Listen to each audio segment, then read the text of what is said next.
What's good, everyone? This is the one and only Fran. If you guys enjoy NFL NBA content, want to see some more gaming content soon, give this video a like. If you're new, go and subscribe to the channel while you're at it. Now, let's get into this video. Listen, the Niners are the best team right now, man. They are. I gotta put them at number one. They have to be at number one, man. There's no getting around it. They're the last undefeated team in the league, and out of respect for that, they have to be number one team. Now, is that me saying that I'm picking them to win the Super Bowl, or even get to the Super Bowl, or even be the number one seed going into the playoffs? I'm not saying that. Okay, I'm not. However, they're the last undefeated team in the league. Just came off a big division win. I know it was the Cardinals. But the Cardinals had gave some teams some fits this year, some good teams some fits, and they got things done.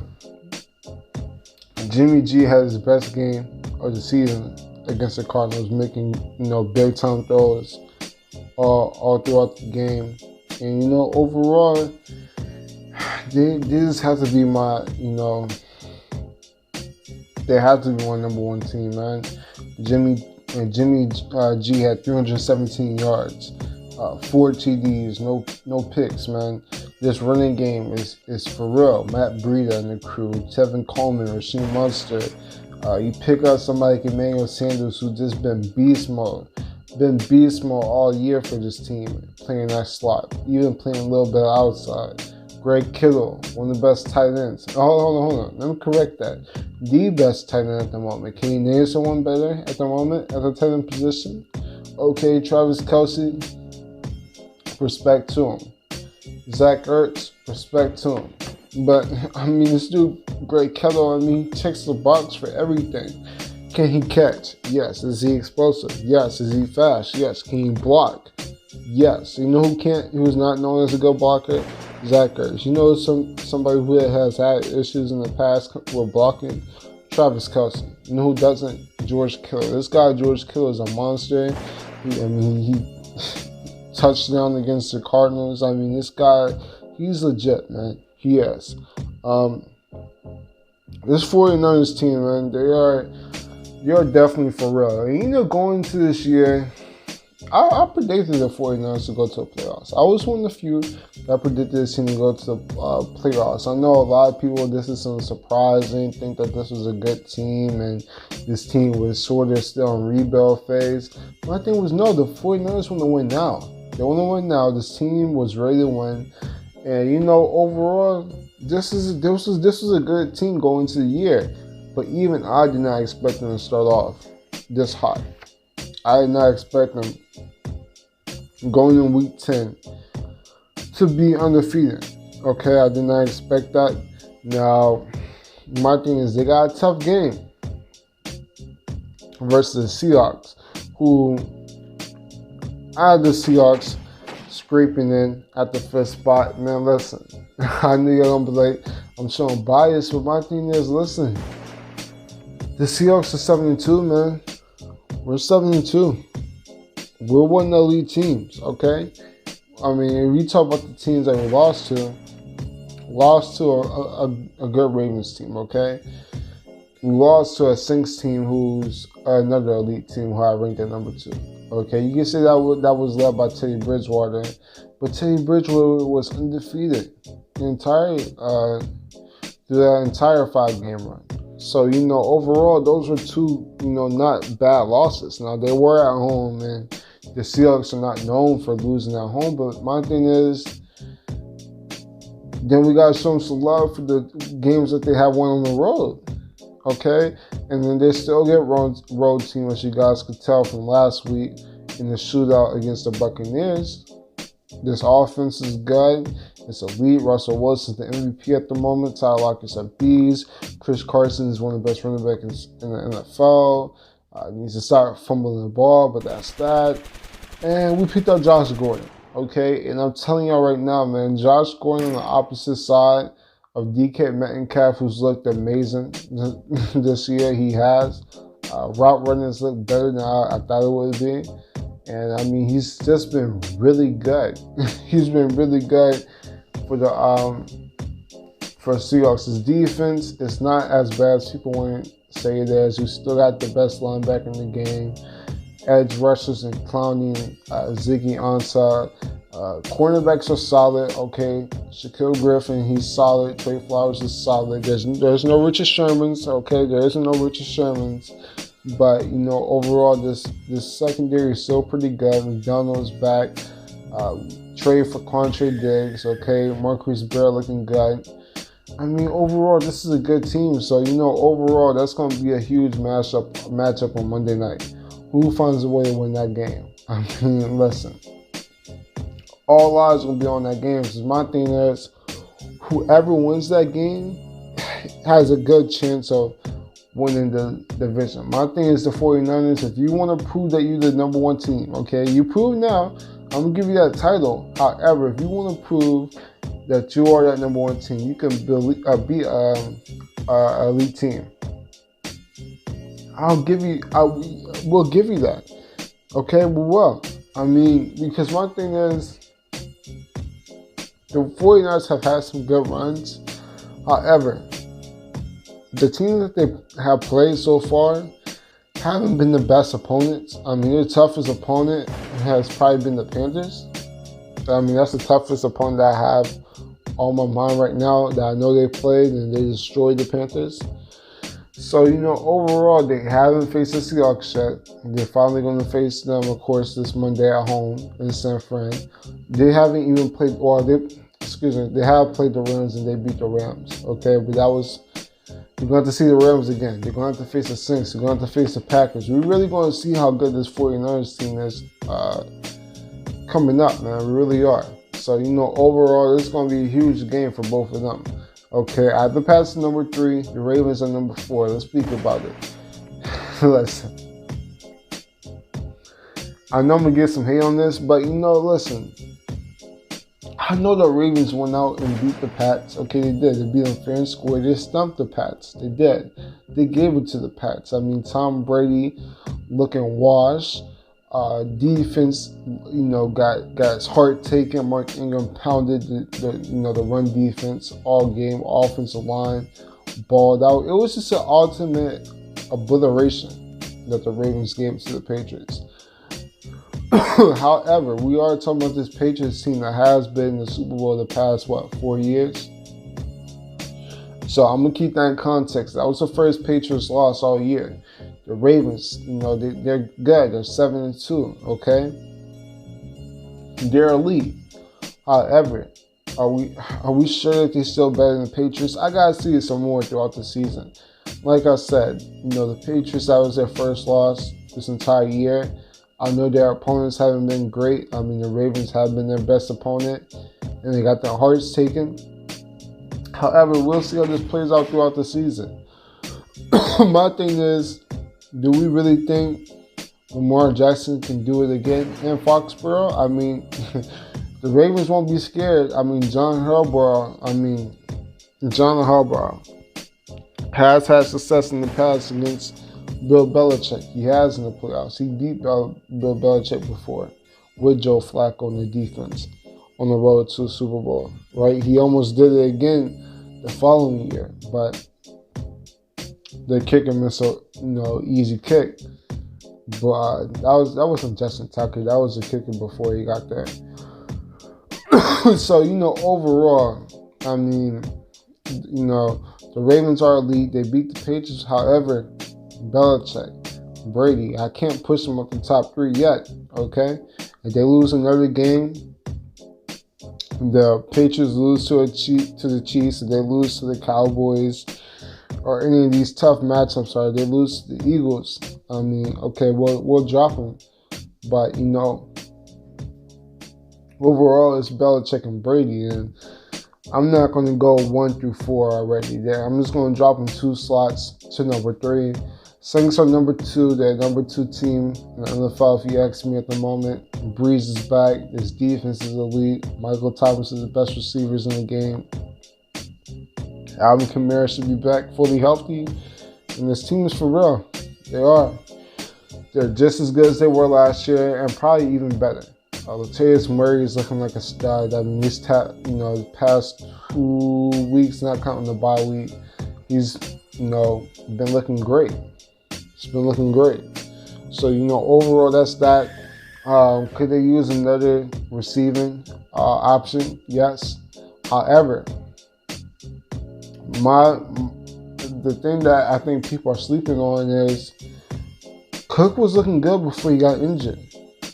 He was. That Bucks game, found the end zone, okay?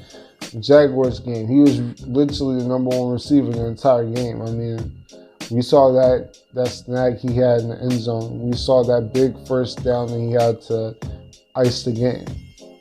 So, overall, I think that they had the number 2 receiver in the building, honestly.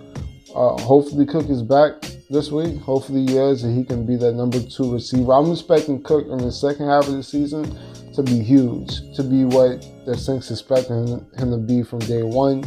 Breeze is back. That Breeze and Cook connection is going to be there. When you lose your starting quarterback, the quarterback you've been, working with all training camp, and you lose him in week 2 and you have to adjust to another quarterback, I mean, that's tough to do, especially in your first year with the team. That's a lot to,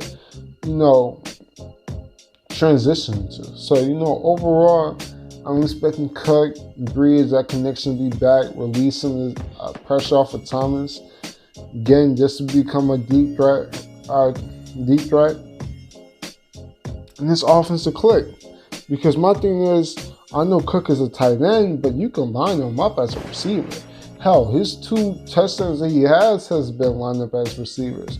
That Bucks touchdown, he was lined up in the outside.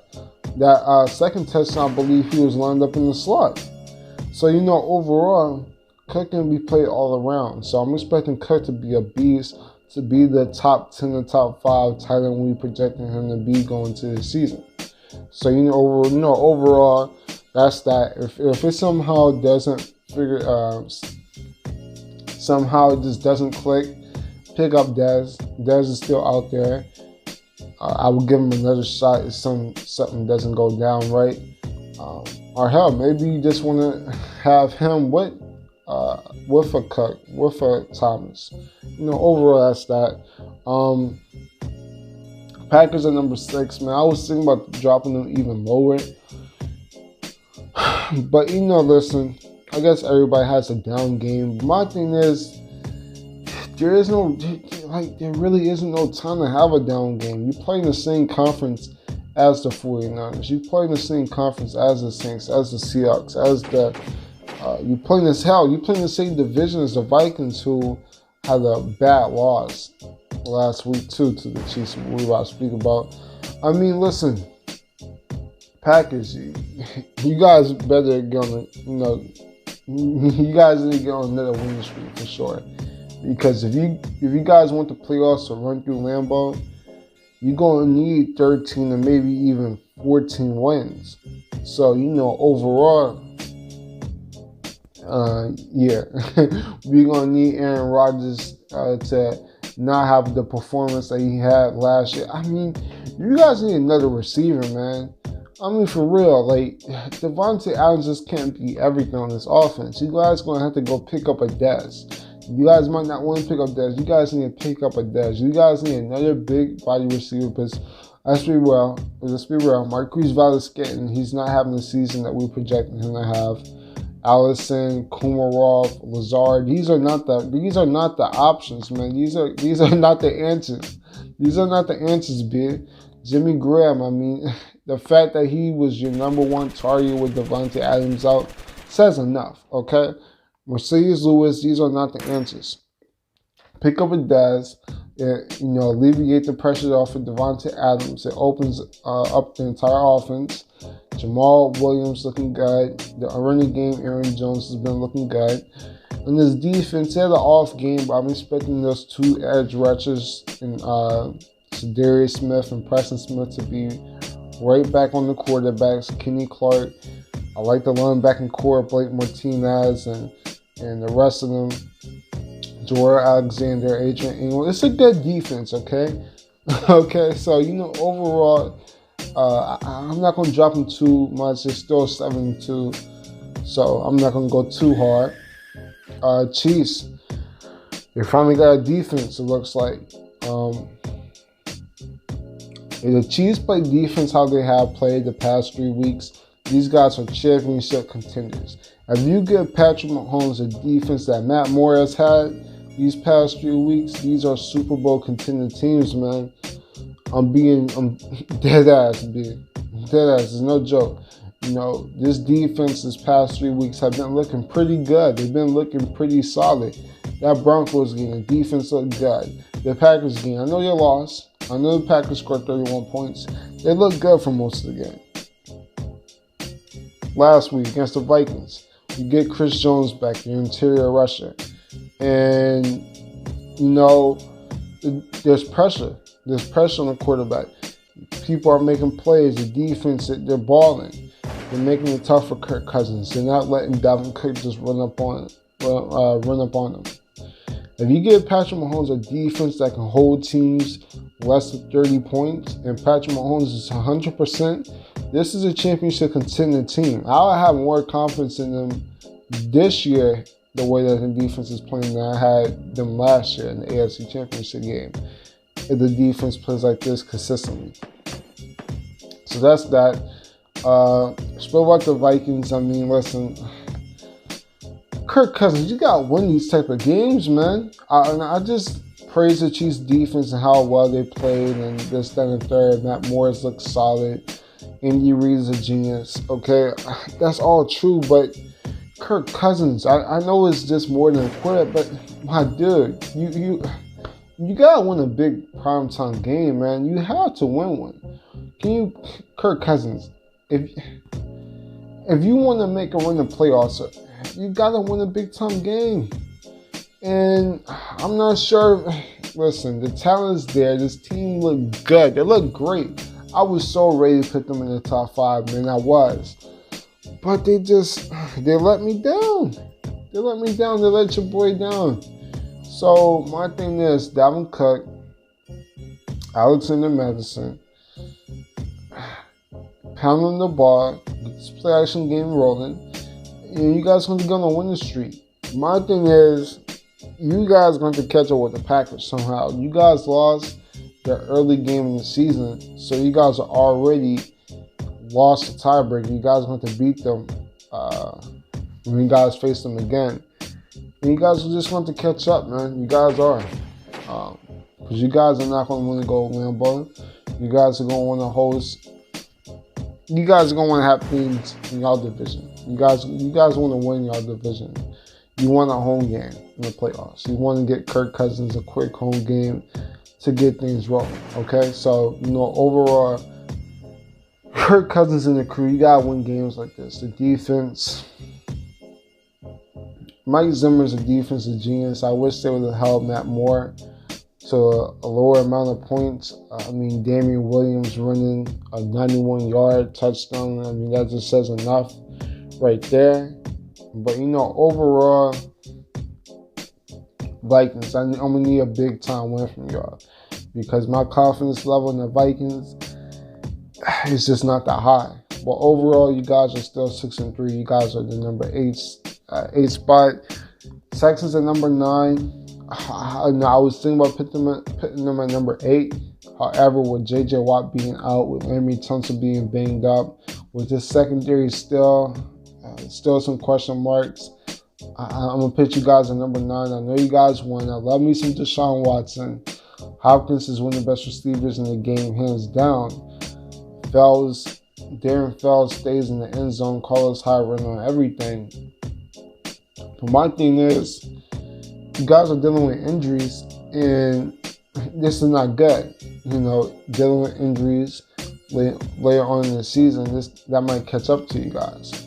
However, with the Colts losing, with you guys winning, it's looking like you guys can get on top of this division. It really looks like it. When you guys, hold on, I think you guys, the Colts and Texans, they play soon. I believe they play week 12. That's going to be a huge game. That game is probably going to be who wins the division. Okay, so that's gonna be a huge game. You guys want to find a way how to win that. With Nick Foles coming back, though, the Jaguars might have a case to make a run. We'll see how that plays out. But overall, Texans at number 9, and yes, I had the Cowboys at number 10. Excuse me. There was really nothing impressive about the win against the Giants because at the end of the day, you're playing the disgraceful Giants. I mean, how many stripes you can really earn playing against the Giants? But overall, Dak looked pretty good. He did. I mean, besides that one interception that he threw on the first play, looked good. Besides that, Zeke in his running game is getting going. The receivers, Amari Cooper, defense looking good. And the real reason why they're in the top 10, and I actually have more confidence in the Cowboys than, let's say, the Vikings or the Texans, is they really haven't dealt with any huge injury yet. And I'm not wishing bad juju on anyone yet, but they haven't really had a huge injury yet, which is good. That's what you want because, I mean, besides record, going to the playoffs, you want to be healthy. And besides Terrence Crawford being put on IR, I mean, you guys are looking pretty healthy. Leighton Vander Esch, I know he's injured with a neck issue, but it shouldn't be anything too major. He should be back on the field soon. So everybody's healthy at the moment. Team is, getting on a pretty good winning streak. Confidence is starting to get back. You guys make a move for Michael Bennett, and things are looking up. Okay, the Eagles, they're not going to give up the division yet. But however, Dak owns the Eagles. He does. So overall, if I had to pick one of those two teams to make out the division, I'm gonna go with Dak and the Cowboys. So overall, I like the Cowboys at the moment. I like that they're healthy. Hopefully that they can stay healthy and they can keep a tight hold on the NFC East. But that's my top 10. I know there's gonna be a lot of fans upset. Like, yeah, and why? Where's the Rams? Listen, the Rams, the Panthers, the Bills, the Colts, those are all teams I was thinking about having my top 10. However, the Rams, they're on the bye week. I need to see a little bit more consistency. Are they really going to make a run at the playoffs this year? The Panthers, it's hard to take this team, man. I mean, they're good. However, are they better than the Vikings? Are they better than the Cowboys? Are they better than the Texans? I don't think so. What's the other teams you were talking about? I mean, overall, like the Bills. The Bills look good, but they face the Redskins. So, I mean, you're 6-2, but you're facing teams like the Redskins. So, I mean, overall, I feel pretty good about my list. But overall, the 49ers are number 1. They are the new team at the top of the cream, and we'll see if they hold on. But that's it. That's all. Subscribe to the channel if you're new. I'm the Phenomenal One, and I'm out. Deuces.